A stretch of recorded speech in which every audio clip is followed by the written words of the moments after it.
All right, guys, we've gotten a ton of questions about how to film your own hunt and what equipment we specifically use to film our hunts. I'm Ethan with Standing Stone. Let's get started. Now, to bring this all together, the questions most recently started with our South Dakota pheasant opener for 2020. Now, I want to show you what that looks like here. And we're going to talk about the specific cameras that I used to film that. First of all, I want to show you, this is a GoPro 8 Black. I have a couple of these. Cool features with these new GoPros is they are still waterproof, but they don't need an independent case. So if you have a 7 or older, that actually has to go in a case in order to be able to be mounted to things. They made these little tabbies with the 8s and the 9, and we'll go into that here in a minute. But that works out pretty slick because you don't have to take it out of the case to change the batteries or any of the other things. Now, a couple of the things that we specifically use when filming upland hunts would be a hat mount. This is the same top branded hat mount your camera mounts on here. You can get it set and then pretty much center it on your hat there. Yeah, that looks pretty good. And you're about there most of the time, especially because this camera, these GoPros have such a wide angle view. It's pretty easy to not miss a whole lot. I typically shoot everything in 4K, which gives you a lot of flexibility with being able to punch in on the action when it happens. Now, the other piece that I've been using is, this is a adjustable arm. What I took this piece here, attached it to the GoPro 9, and then shot some of our slow motion film shots and everything else where I've got a little more stability. Rather than holding on to this tiny little camera to do things, I've got a little more stability that I can kind of brace myself and move in on things or move with things. So these were the two specific pieces that I used to film this video. I'm gonna go ahead and pull this up and I'm gonna talk about each individual shot and kind of the thought process that went into those as we watch this.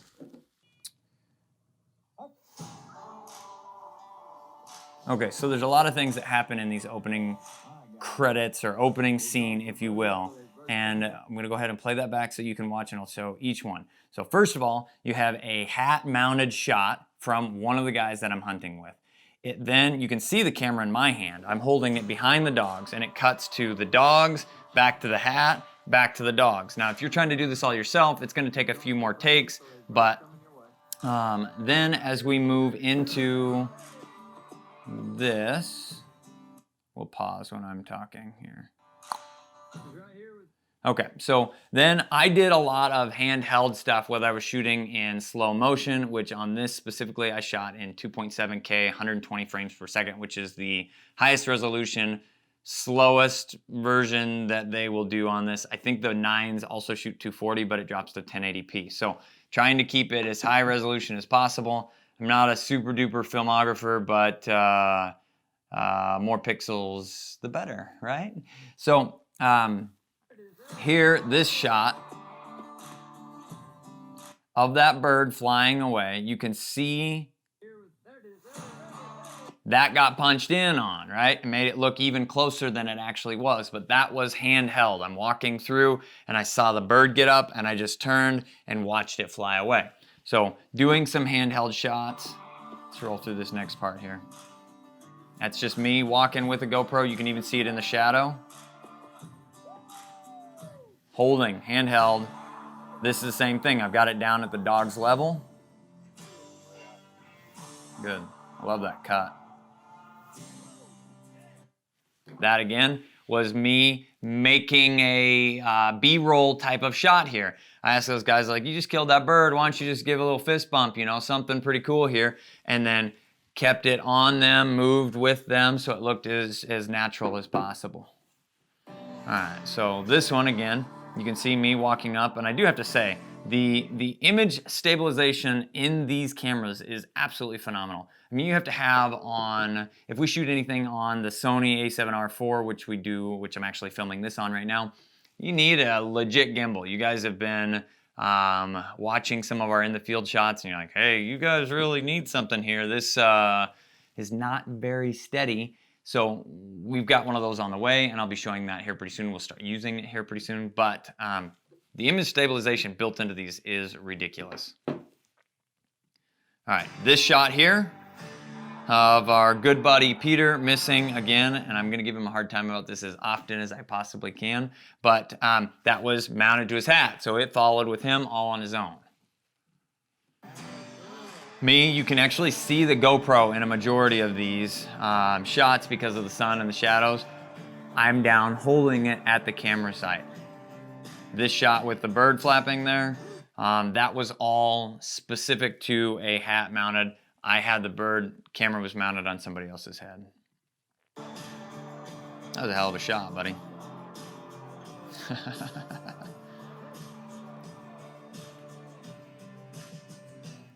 All right. Those shots all again, me with this in my hands, walking through, all right, here, buddy, getting low, changing the camera angle. You got to think about those kind of shots when you're taking them.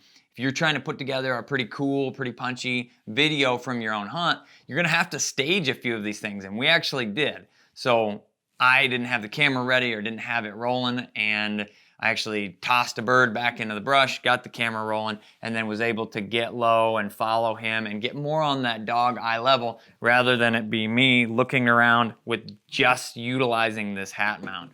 That change in perspective, if you will, makes a huge difference in how the individual shot looks. All right, let's go ahead and start again here. Some bird work. Pooh, that was a nice shot. It changes, and I keep talking about the perspective, but it changes a ton to be able to get the camera down at the dog's eye level.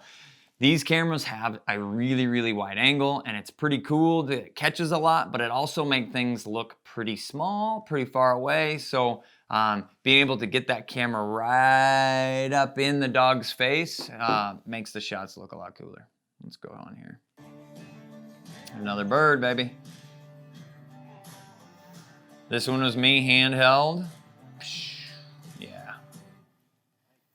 You can see right there, Peter's got the same top right there on the top of his cap. You're behind again, Peter. What are we doing here?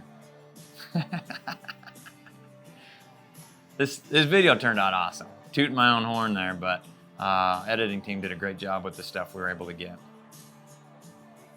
This is all hat mounted stuff, and you can see it keeps that one there. Here, let's watch this back here. That shot was hat mounted, and it was probably off kilter on the hat just a little bit, because when he pulled down on his gun, the angle of the camera changed just a little bit here. So now you know what you're looking for. Let's watch this again. See his head come down, almost lose it out of the... Which probably also means, even though he did a fantastic job shooting, that he's not mounting the gun to his face, he's mounting his face to the gun. Now this shot specifically was from a hat-mounted GoPro.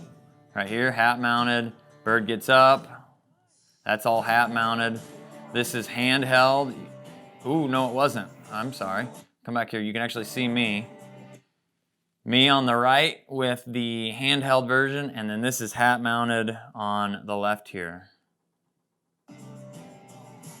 Right up to the camera, baby. That bird was already dead, Peter. Handheld again. Hat mounted. And you can see how well this same top deal works. It's pretty easy once you get it set for the individual person, how they wear their hat, how they do all the things, that if you need to take it off, you can. If you need to put it back on, you can. You can turn it around. You can talk to it to do your vlogging portion. All of those things make it pretty easy with the same top mount. So one of the best ones that we found, that was a Jordan recommendation there over at Jordan's Harvest. Now this scene is really, really cool. Yeah, baby. Okay, now I want to point this out. We'll just watch it here. Yep. Freaking cool shot. Okay, now we're going to go back and watch it again. I want you to appreciate the image stabilization capabilities of this GoPro 9 that I shot this with. I am actually running, chasing Cooper as he makes this retrieve. And it looks pretty dang smooth. This right here, one of my favorite pivotal moments of the whole video. This is kind of where we went from the beginning half of the video goes killing birds, birds getting up, killing birds, birds getting up, dog work, killing birds, all of that stuff happens, and then it culminates in this moment with this scene. The music was perfect, everything was perfect. They did an awesome job putting this together. It just changes. Now, this took a little bit of direction, right? It was not direction, but me directing, if you will. I was like, all right, Tim and I are going to carry these birds back to the truck. I just need somebody to put this down, again, perspective-wise, a little bit lower, about waist level, and follow us walking as we walk back to the truck. So that's what the idea was behind this. We were already done with everything. I was just like, all right, Tim, hold on to these birds. I'm going to hold on to these birds. Let's walk back to the truck. All right, I'll watch this here. Shot at 2.7K, 120 frames per second. This also was shot slow motion for that speed ramping. 120 frames per second here again.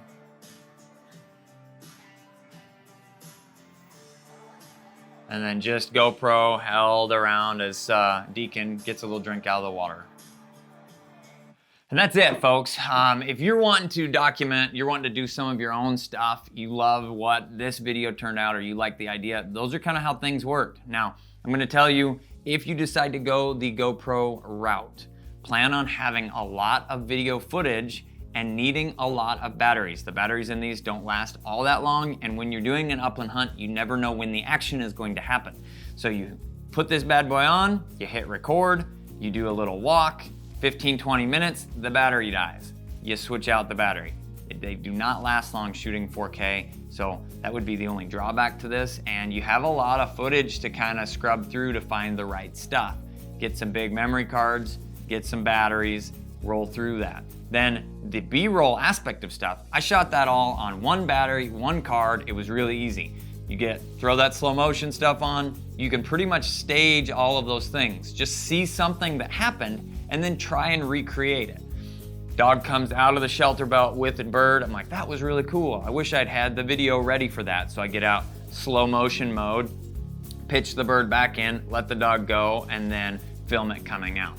As long as you can combine both the first person point of view and those extra B-roll shots, you have the ability to put together a pretty cool video. Thanks guys for watching. I'm the guy with the pink gun, and we will see you in the next video.